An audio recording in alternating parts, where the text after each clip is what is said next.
नमस्ते सदावत्सले मातृभूमि, जय हिंद दोस्तों। स्वागत है आप सबका टेक्निकल में। शुरू करते हैं आज की डिफेंस अपडेट्स को। दुनिया के सबसे ऊंचे युद्ध क्षेत्र सियाचिन में भारतीय सेना के पराक्रम को देखकर पाकिस्तान डरा हुआ है और यही वजह है कि वो सियाचिन को पूरी तरह से सैनिकों से खाली करने के प्रस्ताव पर भारत के साथ बातचीत को तैयार है। खुद पाकिस्तान के विदेश मंत्रालय ने कहा है कि भारत के साथ संबंधों को सुधारने और सियाचिन पर बात करने के वे पक्ष में है। सियाचिन, जो कि एक भीषण ठंड और खतरनाक माहौल वाला एरिया है, भारतीय सेना के हजारों जवान हर समय मुस्तैदी से वहां पर तैनात रहते हैं और साल 1984 में ऑपरेशन मेघदूत के जरिए इस इलाके पर कब्जा किया गया था। हालांकि पाकिस्तानी विदेश मंत्रालय के प्रवक्ता ने सियाचिन ग्लेशियर से सैनिकों को हटाने की संभावनाओं को खारिज नहीं किया। उन्होंने कहा कि पाकिस्तान भारत के साथ संबंध सुधारने और सार्थक रचनात्मक रिजल्ट देने वाले और लगातार बातचीत करने के लिए प्रतिबद्ध है। दोस्तों, जैसे कि मैंने आपको डिफेंस अपडेट में भी बताया था कि सेना प्रमुख जनरल एम नरवणे जी ने 15 जनवरी को एक प्रेस कॉन्फ्रेंस के जरिए कहा था कि भारत सियाचिन ग्लेशियर से सेना हटाने के खिलाफ नहीं है, पर शर्त यह है कि पाकिस्तान को एक्चुअल ग्राउंड पोजीशन लाइन को स्वीकार करना होगा। 110 किलोमीटर लंबी actual ground position line Bharat और पाकिस्तान को अलग करती है। जनरल नरवणे जी ने यह भी कहा था कि 1984 में सियाचिन में सेना की तैनात की पाकिस्तान के द्वारा यथास्थिति को एक तरफा बदलने के प्रयास का परिणाम थी और इसी कारण भारत को जवाबी कार्रवाई करनी पड़ी थी। दोस्तों, 1984 से बिना गोली चलाए भारत के 800 से अधिक जवान यहां पर शहीद हो चुके हैं और सियाचिन को खाली कराने के लिए पहले भी दोनों देशों ने कई बार प्रयास भी किए हैं, लेकिन पाकिस्तान की हठधर्मिता के कारण ये मुमकिन नहीं हो पाया। दूसरी बड़ी बात यह है कि भारत सरकार और सेना को पाकिस्तान के वादे और दावों पर यकीन नहीं है। चीन की कंपनियों पर दुनिया भर में जासूसी के आरोप लगते रहते हैं, लेकिन अब चीन की एक और कंपनी के बारे में खुलासे से यूरोपीय देशों में हड़कंप मचा हुआ है। दुनिया के कुछ सबसे संवेदनशील स्थानों पर सुरक्षा जांच के लिए चीन की एक कंपनी के बनाए गए उपकरण लगे हैं। समस्या ये है कि इस कंपनी की चीन की सेना और सत्तारूढ़ कम्युनिस्ट पार्टी के शीर्ष नेताओं के साथ गहरे संबंध है। एक रिपोर्ट के मुताबिक यूरोप के बड़े बंदरगाहों एम्स्टर्डम से लेकर एथेंस तक, अहम एयरपोर्ट से लेकर रूस और नाटो की सीमा तक चीन की कंपनी नकटेक के उपकरण लगे हैं। ये कंपनी कार्गो और व्हीकल स्कैनर्स बनाने वाली दुनिया की सबसे बड़ी कंपनी है। अमेरिका ने राष्ट्रीय सुरक्षा का हवाला देते हुए इस कंपनी पर कई साल पहले बैन लगा दिया था, लेकिन चाइना की यह कंपनी यूरोप में एक बड़ा बिजनेस हासिल करने में सफल रही। आज यूरोपीय यूनियन के 27 देशों में से 26 में इसी कंपनी के उपकरण लगे हैं। नकटेक का मालिकाना हक किसके पास है, इसका पता लगाना आसान नहीं है, लेकिन दुनिया भर में इस कंपनी का कारोबार तेजी से बढ़ रहा है, जिसमें कि खासकर पश्चिमी देशों में एक चिंता बढ़ने लगी है। अब आशंका ये लगाई जा रही है कि चीन इस कंपनी के जरिए उनके सरकारी, इंडस्ट्रियल और पर्सनल डेटा को हासिल कर सकता है। चीन खुद को टेक्नोलॉजी सुपर पावर के रूप में स्थापित करना चाहता है और इसके लिए वो पश्चिमी देशों की संवेदनशील जानकारी पर नजर रखना चाहता है।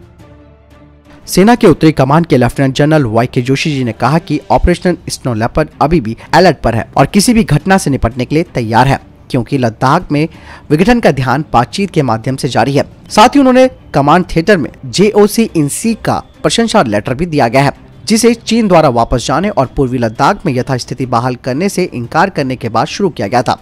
उन्होंने कहा कि उत्तरी कमान के बहादुर सैनिकों ने दुश्मन के आक्रामक मंसूबों को नाकाम कर दिया। चीनी आक्रमण के मद्देनजर लद्दाख के घटनाक्रम का उल्लेख करते हुए उन्होंने कहा कि पीपल लिबरेशन आर्मी के साथ विभिन्न क्षेत्रों में शांतिपूर्ण तरीके से विघटन पूरा किया गया और अन्य क्षेत्र से अलगाव के लिए बातचीत के माध्यम से प्रयास जारी है और बर्फ से ढकी चोटियों पर सैनिक सतर्कता बरत रहे हैं। दोस्तों, हाल के डिफेंस अपडेट में आप सबने जाना था कि यूएई भारत से आकाश मिसाइल सिस्टम को खरीद सकता है, लेकिन भारत के इस प्रयास पर एक बड़ा झटका लगा है।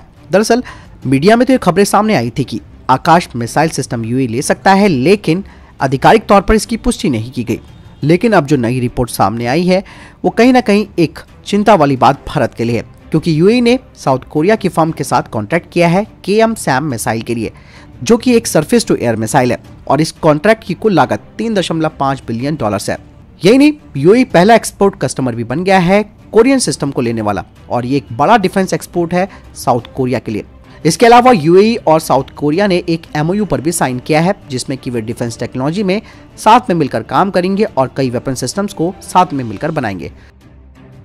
भारतीय सेना को 818 मॉडुलर एक्टिव प्रोटेक्शन सिस्टम के लिए दुनिया भर की कंपनियों से जवाब मिलने लगे, जिसमें कि हार्ड किल और सॉफ्ट किल क्षमता होगी, जिससे कि T-70 मैन बैटल टैंक की सर्वाइबिलिटी बढ़ जाएगी। और इस कॉन्ट्रैक्ट में लोकल वेंडर्स भी जॉइंट वेंचर के तहत विदेशी मैन्युफैक्चरर के साथ इन एक्टिव प्रोटेक्शन सिस्टम को बना सकते हैं। लेकिन अब इजराइल की ट्रॉफी एक्टिव प्रोटेक्शन सिस्टम अब टॉप कंटेंडर बन गई है भारत के इस कॉन्टेस्ट में। लेकिन जो खबर सामने आ रही है उसमें कहा जा रहा है कि इजराइल ने ट्रॉफी एक्टिव प्रोटेक्शन सिस्टम का टेस्ट किया है जर्मन लेपर्ड 2 टैंक से और ये सिस्टम अपनी क्षमता को प्रूव कर चुका है।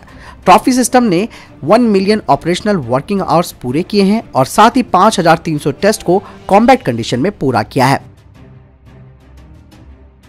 केंद्रीय गृह मंत्रालय की ओर से जारी नए नियमों के अनुसार देश के हथियार निर्माताओं को हथियार और गोला बारूद के सालाना उत्पादन को बढ़ाने की अनुमति दे दी गई है। हालांकि हथियार संशोधन नियम 2022 के तहत निर्माताओं को हर महीने निर्मित किए गए, बेचे गए, स्थानांतरित किए गए या इस्तेमाल किए गए हथियारों की जानकारी ऑनलाइन उपलब्ध करानी होगी। मंत्रालय के नए नियम को एक गजट अधिसूचना के माध्यम से जारी किया गया था। इस संबंध में मंत्रालय की ओर से जारी की गई अधिसूचना में कहा गया है कि जिन निर्माताओं को फॉर्म 7 में लाइसेंस जारी किया गया है उन्हें इन नियमों के तहत लाइसेंसिंग प्राधिकारी और संबंधित राज्य सरकार को 90 दिनों के अंदर सूचना देकर हथियार और गोला बारूद का सालाना उत्पादन बढ़ाने या क्षमता के अनुसार संशोधन की अनुमति दी जाएगी। इसके लिए क्षमता के रूप में वित्त वर्ष के अंत में लाइसेंस पर आगे किसी भी समर्थन की आवश्यकता नहीं होगी। Private sector firm data patterns ने कहा है कि उन्हें 27 करोड़ रुपए का डेवलपमेंट ऑर्डर मिला है DRDO से, जिसके तहत वे wide band radio frequency front end unit electronic warfare receiver के लिए तैयार करेंगे। डेटा पैटर्न्स ने कहा है कि नया program wide band electronic warfare receiver को नेवी, लैंड और एरियल प्लेटफॉर्म में लगाया जाएगा, जिससे कि तेजी से दुश्मनों की ये पहचान कर पाएगा और ये एक बेहतर इलेक्ट्रॉनिक इंटेलिजेंस होगा जो कि अपनी एनहांस रेंज डिटेक्शन के साथ आएगा। भारतीय सेना ने कहा कि इस साल की गणतंत्र दिवस परेड में 16 मार्चिंग दल, 17 सैन्य बैंड और विभिन्न राज्यों, विभागों और सशस्त्र बलों की 25 झांकियां होंगी। इसमें कहा गया है कि गणतंत्र दिवस परेड 2022 में सेना का प्रतिनिधित्व घुड़सवार सेना की एक घुड़सवार कॉलम, 14 मैकेनाइज्ड कॉलम, 6 मार्चिंग टुकड़ियों और अपने विमान विंग के उन्नत हल्के हेलीकॉप्टरों के द्वारा एक फ्लाई पास्ट के द्वारा किया जाएगा। सेना के मैकेनाइज्ड कॉलम में एक PT-76 टैंक, एक Centurion tank, 2 MBT Arjun MKI tank, APC TOPAS बख्तरबंद कार्मिक वाहक, एक BMP-I पैदल सेना से लड़ने वाले वाहन और 2 BMP-2 पैदल सेना से लड़ने वाले वाहन दिखाई देंगे। इसके अलावा हवित्जर, 2 धनुष हवित्जर, एक पुल बिछाने वाली प्रणाली, 2 आकाश मिसाइल मैकेनाइज्ड कॉलम भी हिस्सा लेगा। इसके अलावा एक टाइगर कैट मिसाइल प्रणाली भी शामिल की जाएगी। बयान के अनुसार भारतीय सेना की 6 मार्चिंग टुकड़ियों में Rajput regiment, Assam rifle, Jammu Kashmir light infantry, Sikh light infantry, army ordinance corps regiment और पैराशूट रेजिमेंट होगी। भारतीय वायुसेना और भारतीय नौसेना का एक मार्चिंग दल भी रिपब्लिक डे परेड में शामिल होगा। केंद्रीय अर्धसैनिक बलों से CRPF, CISF, SSB, भारतीय तटरक्षक बल और सीमा सुरक्षा बल के 5 मार्चिंग दल परेड में भाग लेंगे। समुद्री सुरक्षा को बढ़ाने और ताकत को मजबूत करने के लिए चीन, ईरान और रूस ने हिंद महासागर में संयुक्त नौसेना युद्धाभ्यास शुरू कर दिया है।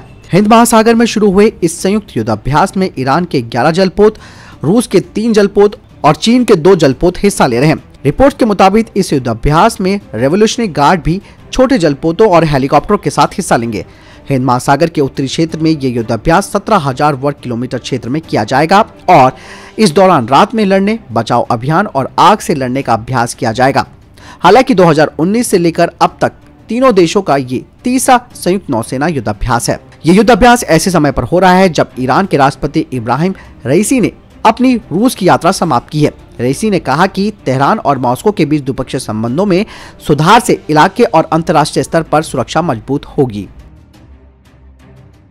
तो दोस्तों ये थे अभी तक के टॉप डिफेंस और स्पेस अपडेट। वीडियो के संबंध में कोई प्रश्न, जवाब या आपका कोई सवाल है कमेंट सेक्शन में लिखकर जरूर पूछ सकते हैं। मिलता हूं नई वीडियो के साथ, ख्याल रखिएगा अपना, चैनल सब्सक्राइब करना ना भूलिएगा। जय हिंद, वंदे मातरम।